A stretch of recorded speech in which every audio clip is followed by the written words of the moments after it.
87 invitations. That was the number I sent. Cream cardstock hand-addressed in the brown ink Marcus picked, because he said black looked like a bill and blue looked like a birthday. 87 invitations to my side of the family, aunts, uncles, cousins, my parents, my sister. I mailed them on a Tuesday in April, 6 weeks before the wedding, because my grandmother always said, paper invitations carry weight, and early ones carry respect. 2 weeks later, my sister Colette posted on Instagram, engagement party, same date as my wedding, same Saturday in May, afternoon into evening. 88 invitations, one more than mine. I did the math in the parking lot of the post office sitting in my car with the engine off. 88. She could have sent 70 or 100 or any number that wasn't 87 plus 1. But Colette has always needed to be slightly larger in every room, and she has never been subtle about the measurements. Marcus's family confirmed 6. His parents, his brother Theo, Theo's girlfriend Ava, and 2 seats reserved for an aunt and uncle who ended up sending a gift instead. My side 0. Not one RSVP card came back. Not one phone call. The mailbox stayed empty for weeks, and each day I checked it, the same emptiness looked back at me, a specific kind of nothing louder than any answer. On my wedding day, 11 people sat in a venue set for 94. And when my mother texted me during the cake cutting, I looked at the message, looked at the photo she'd attached, and I smiled. I need to go back to the beginning. The Friday before the wedding, I was at the Chatham County Recorder's office in Savannah filing a lien release for a client. I work as a paralegal at Maitland & Cole, a mid-size litigation firm on Bay Street that handles mostly estates, trusts, and property disputes. The job suits me. I have always been the person who reads the fine print, who checks the notarization dates, who verifies the witness signatures. Other people find this tedious. I find it calming the way some people find gardening calming or running calming, the steady work of placing things in their correct order. The recorder's office closes at 5, and by 4:15, the clerks were already shuffling papers into neat stacks, eyeing the door. I dropped the filing in the correct tray and turned to leave, but my hand paused at the end of the aisle. 3 rows down, second cabinet from the floor. That was the drawer.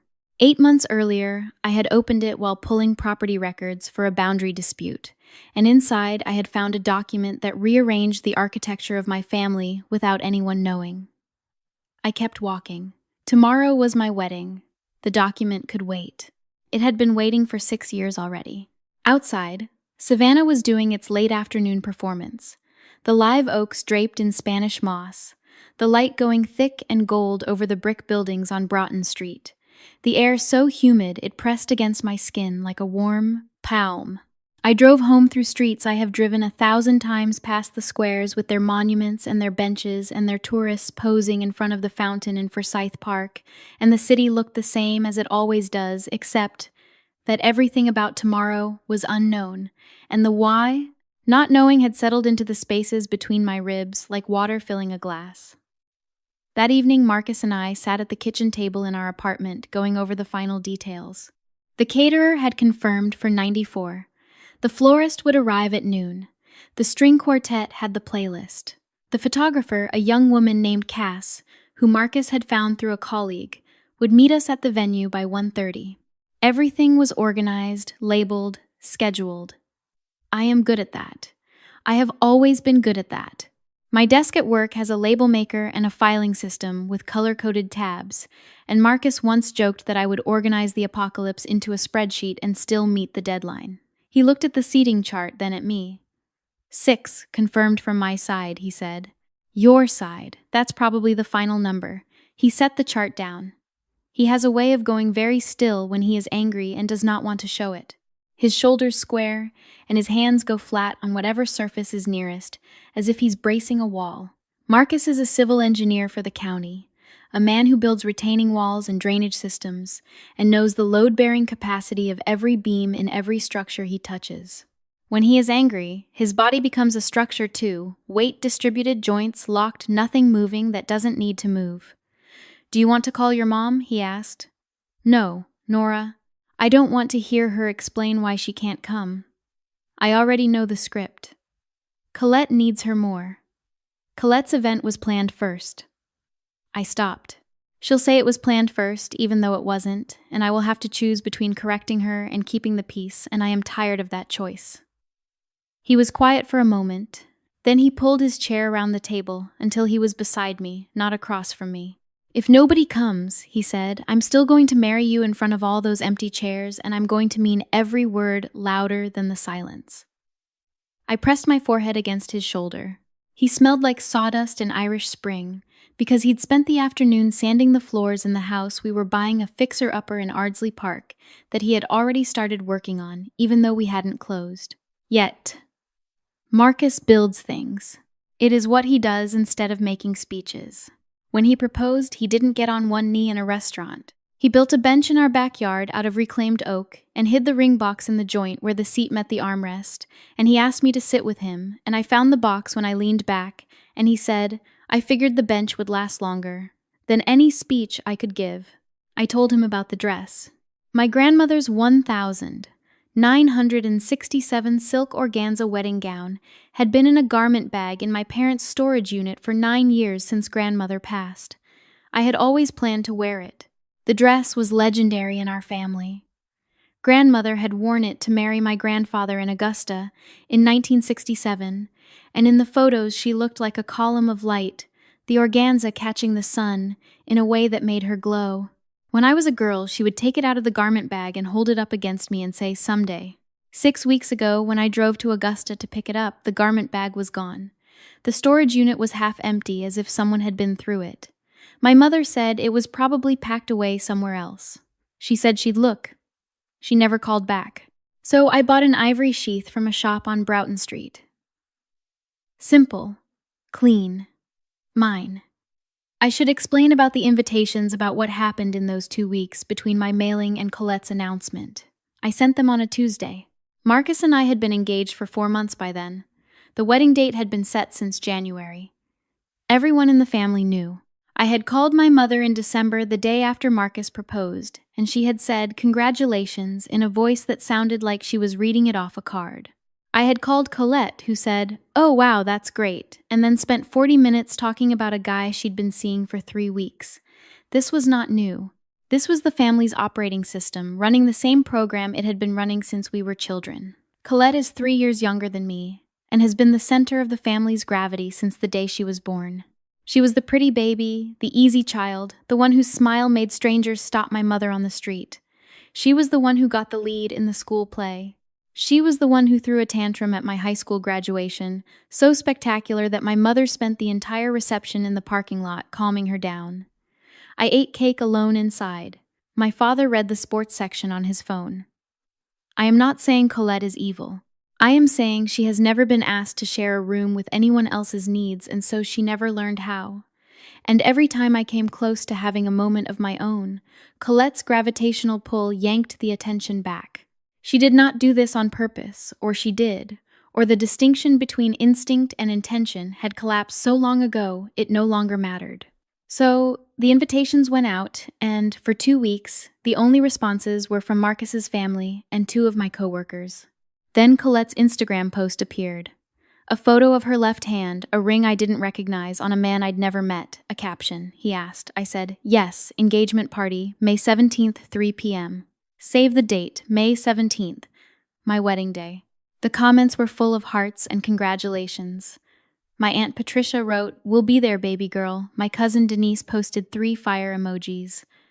My mother commented a single red heart. I sat in my car outside the post office and scrolled through every comment, one by one, mapping the names against the list of people who had received my invitation. The overlap was complete.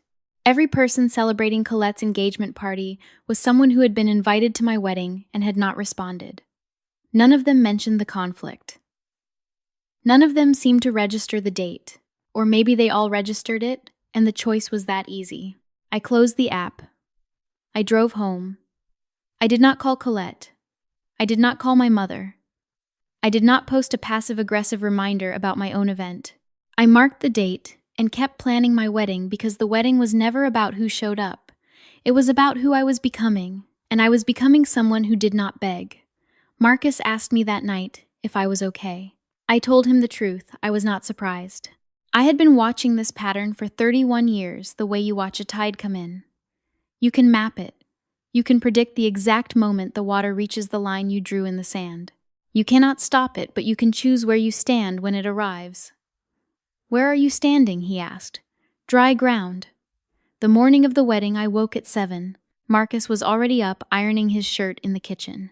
The apartment smelled like coffee and starch, and the morning light was coming through the east-facing windows in long golden bars that striped the floor. His mother, June, had called to say they were on the highway, all 6 of them, 2 hours out.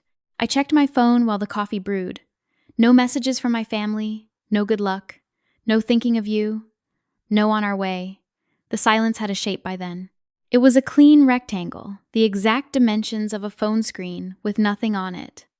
I got dressed alone. The ivory sheath zipped up the back, and I reached behind myself and pulled the zipper with one hand, the way you do when there is no one to ask. I had imagined this moment differently. When I was a girl, I used to picture getting dressed for my wedding the way I'd seen it in movies, surrounded by women. My mother behind me adjusting the veil, my sister holding the bouquet, everyone crying, the kind of tears that mean you are loved so much, it leaks out of people's eyes. Instead, the bathroom was quiet, and the only sound was the zipper traveling up my spine and the hum of the air conditioner in the window. I did my own makeup at the bathroom mirror.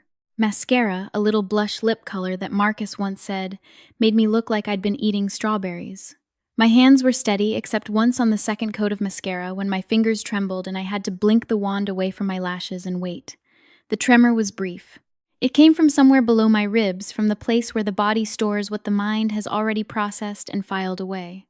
The hollow feeling spread through my sternum and into my arms, and for one breath, 2 breaths, my body refused to agree with what my mind had already accepted. The mind can prepare for absence. The body grieves it in its own time. I steadied. I put the phone in my clutch. I looked at myself in the mirror and saw a woman I did not expect, not the bride from the magazines, surrounded by her mother and her sister and her friends, all of them crying and laughing. Just a woman in a simple dress, standing in her own bathroom, about to marry the man she loved, in front of a room that might echo. She was enough. I was enough. I drove to the venue. Whitfield Gardens sits on the eastern outskirts of Savannah, past the last strip of commercial road, and into a stretch of live oaks that canopy the highway so completely the light turns green and gold even at midday. The estate was built in 1898 by a cotton merchant abandoned in the 1970s, when the family money ran out, and restored 10 years ago by a couple who turned it into an event space. Wisteria arbors line the central path. The ceremony area is a sweep of lawn with a stone terrace behind it for receptions, and the terrace overlooks a small pond where turtles sun themselves on the bank. On a good day, the light in that garden looks like someone spilled honey through the trees. I chose Whitfield because of the wisteria. My grandmother had a wisteria arbor in her backyard in Augusta, a massive purple cascade that she tended every year, pruning it back in winter and watching it explode in April.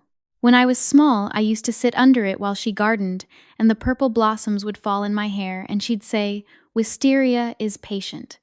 It takes years to bloom, but when it does, it covers everything." I am not sure she was talking about the plant. The venue was set for 94. White chairs in 10 rows of 9 plus 4 on the end. Flowers on every aisle marker, peonies and gardenias, because grandmother grew both, and I learned the names before I learned cursive. A 3-tier cake on the reception terrace, lemon with buttercream frosting. Grandmother's recipe, which I had baked myself the day before, with Marcus holding the mixer while I zested 6 lemons by hand. Place cards at 10 round tables, each one hand-lettered by me over 3 evenings, while Marcus watched baseball in the other room and periodically brought me tea. The string quartet was warming up near the arbor, playing something soft and circular that I didn't recognize. I walked through the empty rows. The chairs were brilliant in the afternoon sun, and they looked less like seats and more like a congregation of small white ghosts, present and patient, and waiting for bodies that would not arrive. The air was thick with gardenia and heat, and the sweetness clung to my lungs in a way that made them tighten. A room full of flowers smells different when there aren't enough living people to absorb the scent. It becomes cloying. It becomes the smell of a funeral parlor. I have been to enough funerals to know the difference between flowers that celebrate and flowers that mourn, and these flowers standing in their vases in an empty garden could not decide which they were. My stomach turned. A wave of nausea, brief and sharp, and I pressed my hand against one of the white chairs to steady myself. The metal frame was hot from the sun. I counted the rows 10. I counted the chairs in the first row 9. I did the multiplication because numbers are what I reach for when the world tilts, and the math gave me something solid to hold. The caterer, Mrs. Linden, approached from the terrace. She was a compact woman in her 50s with kind eyes and the diplomatic composure of someone who has managed 100 events and knows exactly when one is going sideways. She looked at the empty chairs. She looked at me. She did not ask the question her eyes were asking. "Are we adjusting the timeline?" she said instead. "No." "Ceremony at 3. She nodded once and went back to the kitchen. She did not ask about the chairs. I was grateful for that. There is a kindness in not asking a question you already know the answer to, in letting someone keep their composure by pretending it doesn't need keeping. Marcus arrived at 2:15 with his family. His mother, June, came to me first. She is a short woman with strong arms and silver-streaked hair that she wears natural, and she hugged me the way she always does, which is completely both arms, full pressure, long enough to mean it. She held on for an extra beat this time. The extra beat was for the people who should have been hugging me and weren't. Marcus's father, Gerald, shook my hand and said, "You look beautiful." His voice was steady and matter of fact, the way he says everything, as if beauty is not an opinion, but a measurement he has taken and confirmed. Then he walked to the chairs and sat on the left side, my side. He did not ask which side was whose. He simply looked at the arrangement, did his own math, and chose accordingly. I would learn later that June had told them all on the drive down to sit on Nora's side, no exceptions, because that girl needs to see faces when she looks left. Theo and Ava sat beside him. Then Lisa from my office arrived with David, a senior associate who had worked with me on the estate litigation cases for 3 years. Lisa is the kind of coworker who remembers your birthday and brings you a latte when your case goes sideways, and she carried a small wrapped gift that clinked when she set it on the table. David wore a tie that didn't match his shirt, which meant he'd dressed in a hurry, which meant he'd come because he wanted to, not because he'd planned to. Those are the arrivals that matter most. 11 people. 94 place settings. 83 empty chairs catching the sun. I stood at the back of the aisle and looked down the rows. The quartet was playing. The officiant, a retired minister named Reverend Cole, who had married Gerald and June 35 years ago, was in position under the arbor. Marcus was standing beside him in the suit he'd bought at a shop in downtown Savannah, charcoal gray, with a white shirt and no tie, because he said ties make him look like a hostage. His face when he saw me was open and sure, and it was the only face I needed in that garden. I walked the aisle alone. There was no one to walk me. My father was 90 minutes away at my sister's engagement party, and even if he had been there, I am not sure I would have asked him.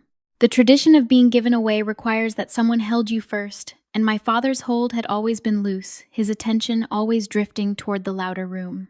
So I walked alone, and the aisle was long, and the chairs on both sides were mostly empty, and my shoes pressed into the soft grass with each step, and the quartet played, and the wisteria above the arbor was in such full bloom that the purple blossoms looked like they might pull the trellis down with their weight. I walked toward Marcus, and with each step, the empty chairs behind me grew smaller, and the man ahead of me grew larger. And by the time I reached the arbor, the math had shifted in my favor. The ceremony was short. Personal vows, which we had agreed on because neither of us wanted someone else's words for the most honest thing we'd ever say. Marcus went first.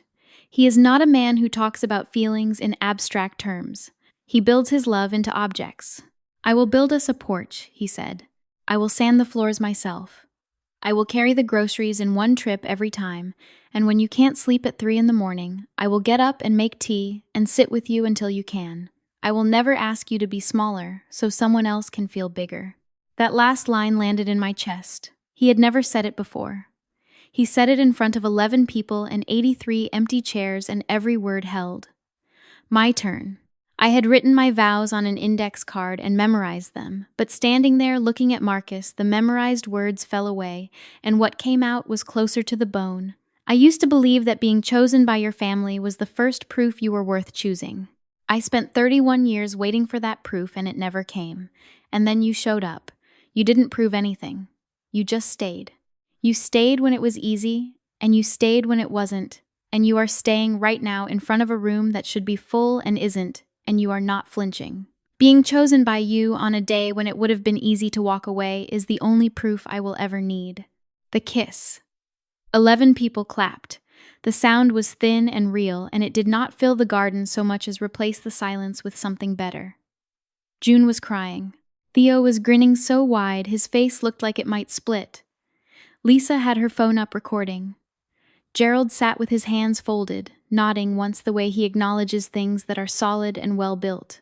The photographer, Cass, moved through the ceremony with quiet efficiency. I would see the photos later and find that the light had been perfect, that the wisteria was at full bloom, and that in the wide shots, the empty chairs behind us looked less like absence and more like white wings folded shut, waiting for apparition, congregation that existed somewhere else in some other version of this day, and had simply gotten lost. The reception began at 4 on the stone terrace. Somewhere between the ceremony and the first toast, Mrs. Linden had worked a quiet miracle. The 10 round tables were gone. In their place, she had pushed 2 long tables together, in an L shape, covered them in the white linens and the peony centerpieces, and removed every extra place card. She had folded new napkins and repositioned the candles so the light would pool in the center of the group instead of scattering across an empty room.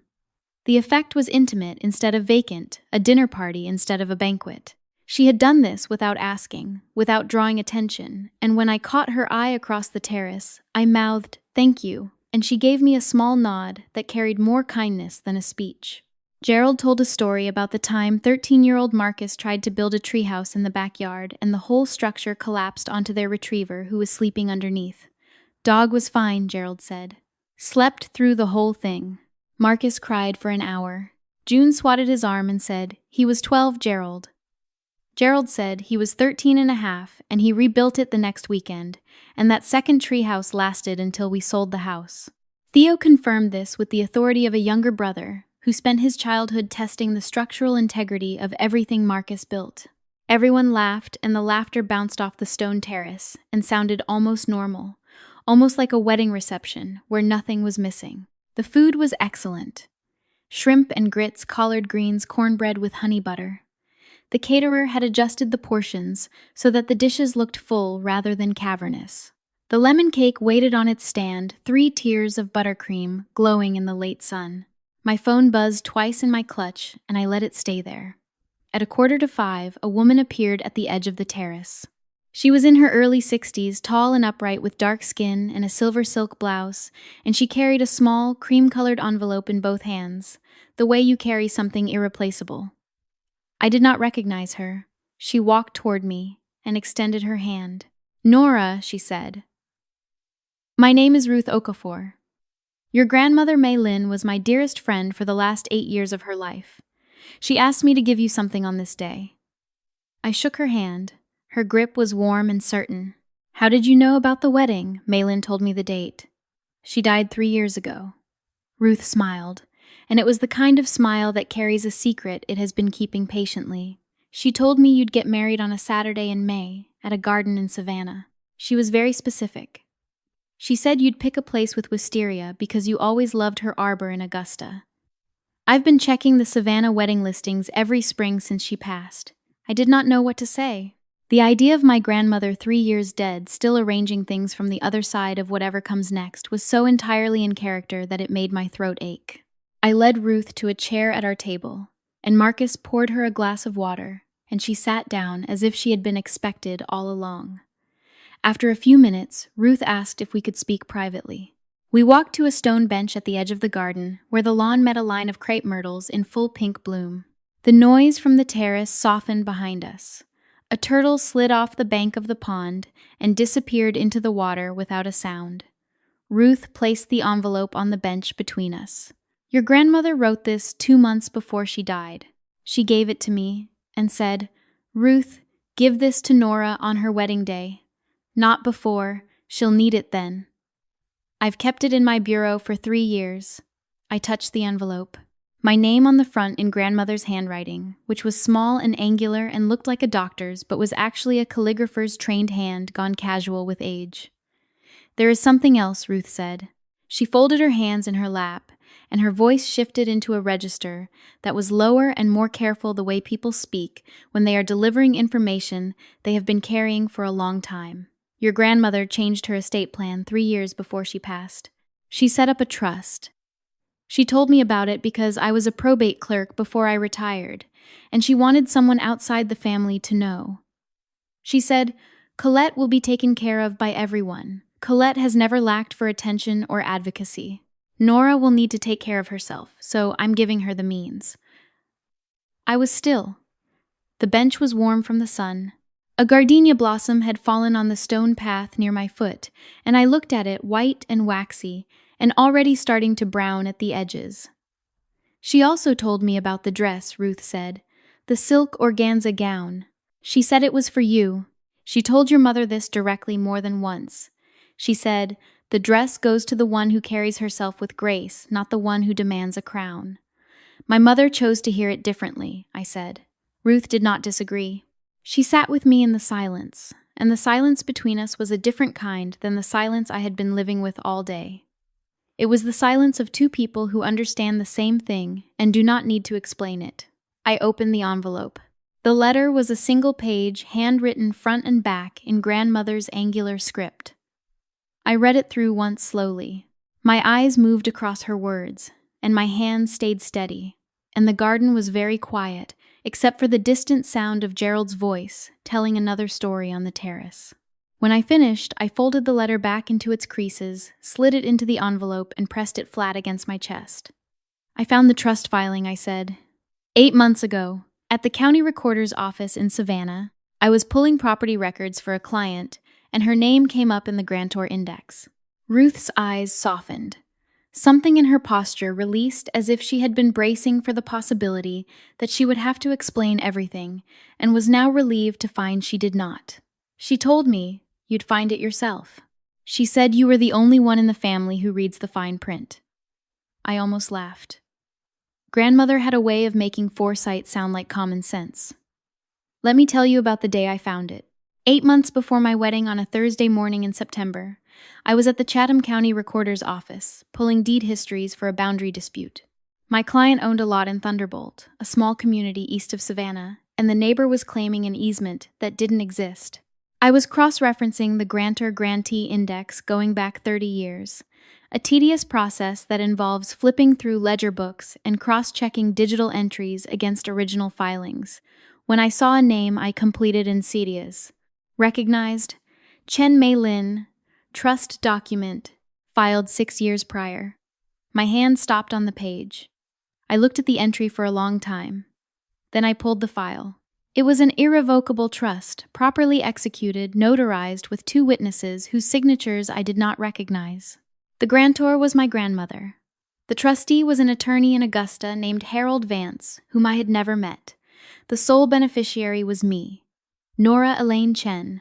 The asset, a mixed-use commercial building at 412 Broad Street, Augusta, Georgia, containing 2 retail spaces on the ground floor and 4 apartments above.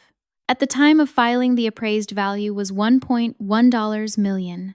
I read it 3 times.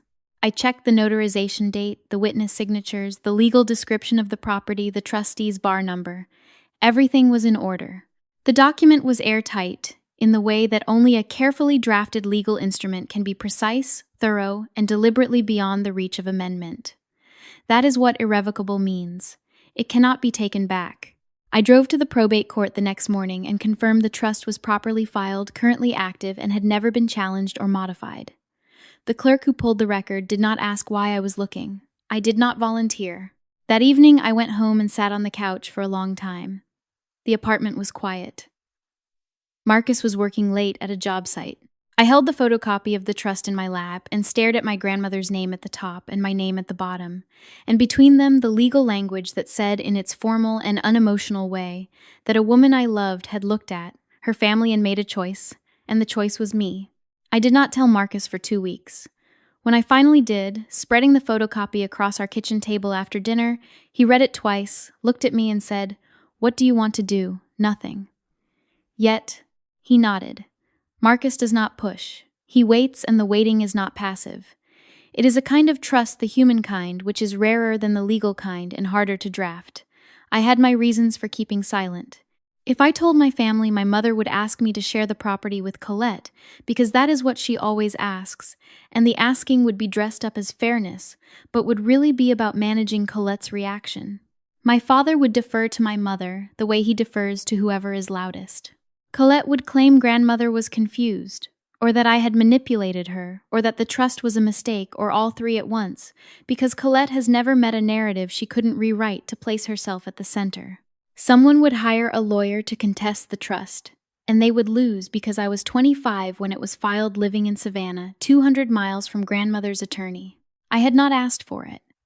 I had not known about it. The law was clear, and I let the law be enough. Marcus had saved my seat and placed a fresh glass of water beside my plate. Ruth was sitting next to June, and they were deep in conversation about Savannah's historic restoration projects, which was Ruth's area of passion and June's area of polite curiosity. The two of them looked like they had been friends for years, leaning toward each other with the easy posture of women who have run out of small talk and arrived at the place where the real conversation lives. I sat down. I picked up my phone. 3 missed calls from my mother. 1 text message. "Call me. Urgent." Below the text, a photo. I tapped it open. Colette stood in front of a flower arch, her arms spread wide, her smile, the one she uses for cameras, the one that shows every tooth and crinkles her eyes at angles she has practiced in front of mirrors since she was 15. Behind her, I could count at least 40 people. I saw my Aunt Patricia in a green dress, my Uncle Ray with his arm around his wife, my cousins Denise and Kyle standing near the bar. My father in the back, half turned away, a drink in his hand, looking at his phone. And in the second row, a cluster of faces I recognized from childhood neighbors, from the old street women, from my mother's book club, a couple from church who had known our family for 20 years. All of them at Colette's engagement party. Every one of them who did not come to my wedding. Colette was wearing grandmother's dress, the 1,967 silk organza gown, the one that disappeared from the storage unit, the one my mother said was probably packed away somewhere. It was on Colette. The neckline was right, the sweep of the skirt was right, the way the fabric caught the light in the photo was right, but the fit was wrong. Colette is taller than me by 3 inches and narrower in the hips, and I could see where the fabric was pinched at the waist, held in place with pins that caught the flash of someone's camera. The hem fell an inch too short, hovering above her ankles, where it should have brushed the floor. The dress had been made for grandmother, who was my height, my build. It was made for a woman shaped like me. I stared at the photo. Marcus leaned over my shoulder, and I tilted the screen so he could see. His jaw tightened. That muscle in the side of his face that moves when he is holding something back. The one I can read the way I read legal filings, with precision and complete comprehension. But I looked at the photo, and I saw past the dress, past the crowd, past the flower arch. I saw Colette's eyes. Even in the photo, even mid-smile, her eyes were scanning the room, checking, counting, making sure everyone was watching, making sure she was the center, the way she has always needed to be the center. Not out of calculated cruelty, but out of a hunger so deep it has no floor. Colette does not steal attention because she is evil. She steals it because she is empty, and the attention is the only thing that fills her, and it drains out as fast as she can pour it in. And so she has to keep filling, keep performing, keep being the brightest thing in the room. And it is exhausting to watch, and it must be unbearable to live. I looked down at my own dress, the ivory sheath from the shop on Broughton Street. It fit. It was mine. No one had to pin it. No one had to steal it. I chose it, bought it, zipped it up myself, and it lay against my body like it belonged there. I smiled. The smile was not revenge. It was not satisfaction or schadenfreude or any of the sharp-edged feelings that live in the place where hurt meets vindication. It was the specific release of a weight I had been carrying for so long, I had forgotten it was separate from my body. The weight of needing my family to see me. the weight of measuring my value by their attendance. I set it down in that moment in the golden light of a Savannah afternoon at a table with 11 people who came, and I let it go. Marcus said, "Are you okay? I'm going to call her back." I went inside the venue to a small room off the main hall that smelled like old wood and lemon polish. A window looked out onto the back garden where the last of the afternoon sun was turning the crepe myrtles copper. I closed the door. I called my mother. She answered on the second ring, and her voice was the voice she uses when she has been caught in something and is trying to get ahead of the guilt. High fast, a little breathless. "Nora, I just saw Colette. She's wearing your grandmother's dress. I didn't know she had it. She must have taken it from the storage unit. I am so sorry. I had no idea she would do this. I know. You know she took it. I know she's wearing it. I saw the photo you sent." A pause. The sound of a party in the background, muffled laughter, the bass line of a song I couldn't identify. "Then I should have been there today, Nora. I should have come to your wedding." Yes, you should have. The silence between us was the kind that has furniture in it, heavy and cluttered with years of conversations that went the same way, her asking me to understand me, understanding the pattern, repeating until the pattern became the relationship, and the relationship became a pattern, and there was no way to tell where one ended and the other began. "Everyone came here," she said, and her voice was smaller, now the voice of a woman hearing herself and not liking the sound. "The whole family. Colette's party. I thought you would understand. You've always been the strong one, Nora. You don't need me the way she does." "I do understand, Mom. That's the problem. I understand exactly why you chose her party. I have always understood. I understood when she threw a tantrum at my high school graduation, and you spent the reception calming her down in the parking lot. I understood when she announced her trip to Europe, the same week I passed the paralegal exam, and the family dinner became about her itinerary. I understood when she called you 17 times during my college move-in day, because she missed you, and you drove back home before my boxes were unpacked. I have spent my whole life understanding, and I am done. Nora, please. The dress is a dress, Mom. Colette can keep it. It doesn't fit her, and she'll figure that out eventually." "What do you mean?" "I mean, Grandmother gave me something more important than a dress, and I found it on my own, the way she always said I would." "I don't understand. What are you talking about? You'll find out. Through proper channels, the way legal things work." I heard my mother breathing on the other end, and I could map the exact shape of her confusion, the way it mixed with guilt and the faint reflexive urge to defend Colette even now. I could have explained everything in that moment. I could have told her about the trust, the building, the $1.4 million filing sitting in the probate court. I could have detonated that information over the phone and listened to the silence afterward, the specific silence of a woman discovering that the daughter she overlooked was the one who was chosen. I chose not to. The trust would surface on its own, through the estate attorney, through the legal process that my grandmother had set in motion 6 years ago, with the calm precision of a woman who loved both her granddaughters and trusted only one.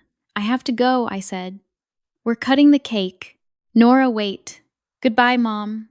I hung up. I stood in that small room for a minute breathing. The lemon polish smell was sharp and clean.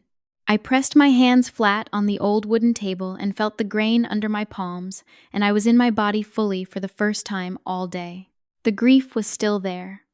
It sat in my chest like a stone, heavy and smooth and permanent. But beside it, occupying the same space without crowding, it was something else, the clean, solid knowledge that I had stood in my own authority and spoken the truth without cruelty, without begging, without performing.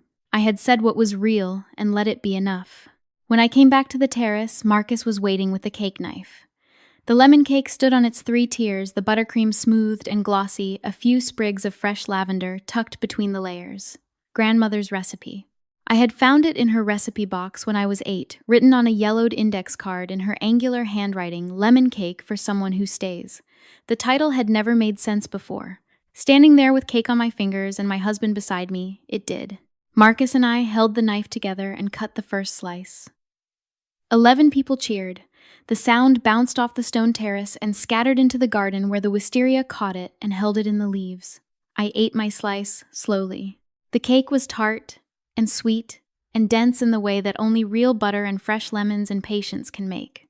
It tasted like grandmother's kitchen on Saturday mornings when I was 8 or 9 or 10, and she stood at the counter in Augusta and taught me to cream butter and sugar by hand, my small arm aching from the wooden spoon the mixture, slowly turning pale and fluffy under the pressure. Colette would try for a minute, complain that her arm hurt, and go watch TV.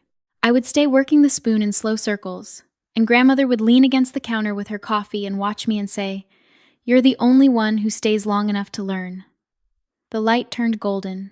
Late afternoon in Savannah, when the Spanish moss catches the low sun, and the whole city looks like it has been dipped in amber.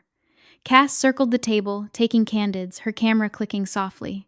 She caught one of me laughing with buttercream on my thumb, and it would become my favorite photo from the wedding, not because of how I looked, but because of the expression on Marcus's face behind me, pride and love and a contained fury. For the people who had made those chairs empty, all of it, held in the set of his jaw and the softness of his eyes, which are two different emotions in two different parts of his face, and both of them were for me. The evening wound down slowly, the way good evenings do, when there is nowhere to be and no one to perform for. Gerald and June said their goodbyes around 8. June hugged me again long and full, and this time she said, "You're family now, and we don't skip family." It was the kind of sentence that sounds simple until you hear it on the day your own family skipped you, and then it breaks something open that needed breaking. Gerald handed me a small envelope. Inside was a check. "We've been saving this for his wedding," he said. "Glad we finally get to use it."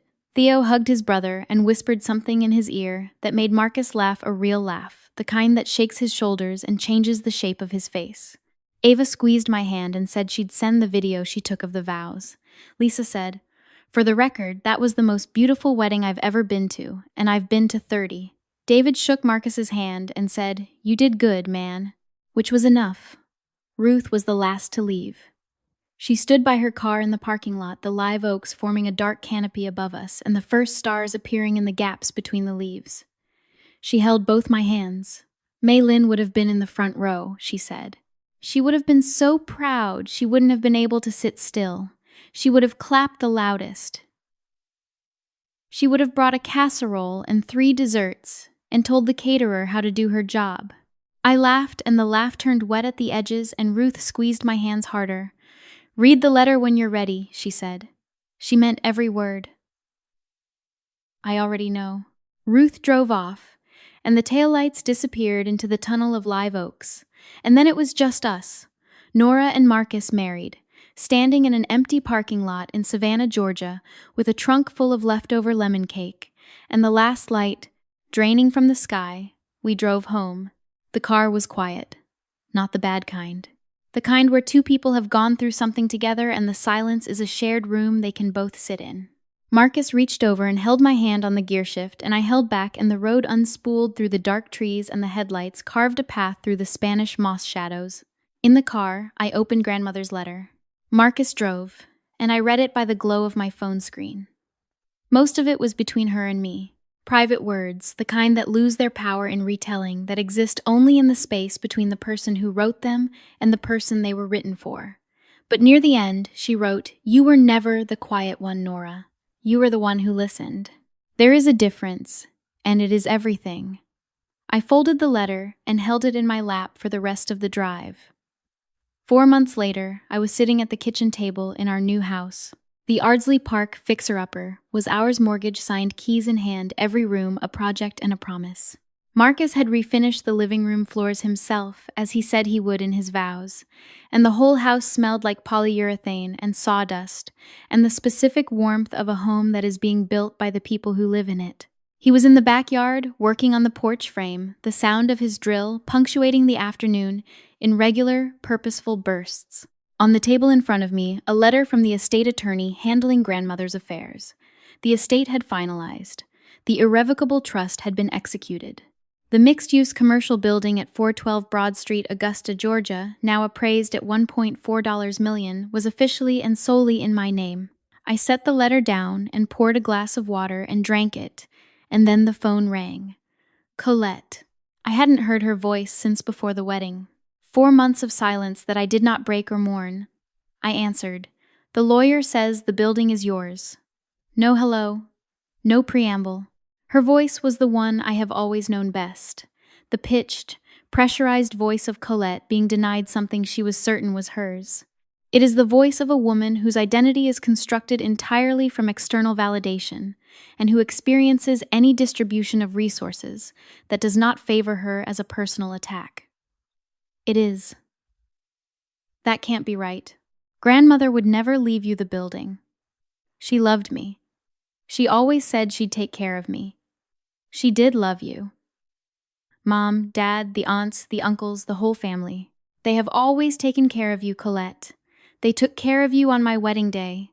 Grandmother left me the building because she knew no one else was going to take care of me. You stole this. You manipulated her somehow. I was 25 when she filed the trust. I was living in Savannah. I hadn't visited Augusta in 6 months. I didn't know her attorney's name. I didn't know the trust existed until I found the filing 8 months ago by accident while doing my job. Silence on the line. I heard the faint noise of a television in Colette's background, the murmur of someone else's life being narrated by someone else's screen. Mom says you should share it. She says that's what Grandmother would have wanted. Grandmother wanted exactly what she wrote down, signed, and had notarized in front of 2 witnesses. They say what a person means when no one can ask them anymore. She hung up. I set the phone on the table and looked at it. I did not feel triumph. I did not feel the hot rush of vindication that I had imagined in weaker moments, lying awake at 3 a.m. while Marcus slept beside me and the house creaked around us. What I felt was the heavy, clean weight of someone else's trust in me given freely without my asking, and the obligation to carry it without bending. Marcus came through the back door, sawdust on his forearms, drill still in his hand. He saw my face. How bad? She'll call back. They always call back. He set the drill on the counter and sat down beside me. The kitchen was half painted, the cabinets still, the original 1940s wood that we planned to keep, and the late afternoon light came through the window above the sink in a way that made the room glow the way Savannah light does, when it decides to be generous. "You okay?" he asked. "I'm okay." He put his hand on the table, palm up. I placed mine on top of it, and his fingers closed around mine, and we sat there for a while, not talking, while the drill cooled on the counter and the porch waited outside, half-built and patient. That evening, I sat on the porch. Marcus had built the frame and laid 2 planks across it, enough for 2 people to sit, if they didn't mind the gaps between the boards and the absence of a railing. I sat with a mug of tea and my legs stretched out over the edge, and the Savannah evening settled around me like warm water, thick with jasmine from the neighbor's yard, and the sound of crickets tuning up for the night shift. I used to measure love by attendance. Who showed up? Who called? Who sent the card? Who sat in the chair? I built a ledger in my head and checked it every holiday, every birthday, every crisis, marking who was present and who was absent, and the math never balanced. The credits were always short, the debits always growing. I carried that ledger for years, adding entries, cross-referencing, convinced that if I could just get the numbers right, I could prove something essential about my worth. The ledger is closed now. I do not mean it is forgiven. I mean, I have stopped keeping it. The columns are still there, the entries still legible, but I no longer run the totals. The math was never going to balance because the math was never the point. The point was that I was counting it all, and counting is what you do when you don't trust the value to be there without proof. Grandmother left me a building. She also left me a letter. She also left me a recipe for lemon cake titled "For Someone Who Stays." These things are not equal in market value, but they are equal in what they say, which is, I saw you. I saw you when you stayed in the kitchen while your sister watched TV. I saw you when you read every page of every document while everyone else skimmed. I saw you when the family's attention was always on someone else, and I chose you not because you were better, but because you were the one who would carry the weight, without breaking, and without asking for applause. Colette will keep the dress. She will wear it somewhere else, to some other event where the cameras are on and the audience is full, and it will keep not fitting, and she will keep pinning it, and eventually she will put it in a closet and forget it. The dress was made for a woman who is 5'6" with wide hips and steady hands, and Colette is none of those things, and that is not her fault. She was built for different clothes. I hope she finds them. My mother will call again. She will ask me to share the building. She will use words like family and fairness, and what grandmother would have wanted, and I will tell her what grandmother wanted is written in a legal document filed at the Chatham County Recorder's Office, and if she'd like to read it, she can drive to Savannah. I will not shout. I will not explain myself for the 100th time. I will say what is true and let her sit with it. If she cannot sit with it, that is her chair, not mine. I will not cut them off. I will not make a public declaration of estrangement or post a long statement on social media or send a letter itemizing their failures. That kind of performance belongs to a different family member. What I will do is stop arriving at their table with my hands open, asking to be filled. I will come with my hands already full, or I will not come at all, and the difference will speak for itself. 11 people. That was the number at my wedding. Marcus, his parents, his brother Ava, Ruth, Lisa, David Cass, behind her camera, the officiant, and me. I carry that number like a small, bright stone in my pocket, smooth from being turned over and over in my fingers. Some people would call it small. Some people would call it sad. I call it the truth. 11 people came because they chose to, not because they had to, not because guilt or obligation or the fear of being talked about dragged them to a chair. They came because they wanted to watch me marry the man I love, and they clapped when we kissed, and the sound was thin and real, and it was more than enough. Marcus came outside and sat beside me on the 2 planks. He didn't ask what I was thinking. He brought his own mug of tea and set it on the porch frame and leaned back, and the half-built porch creaked under our combined weight. It held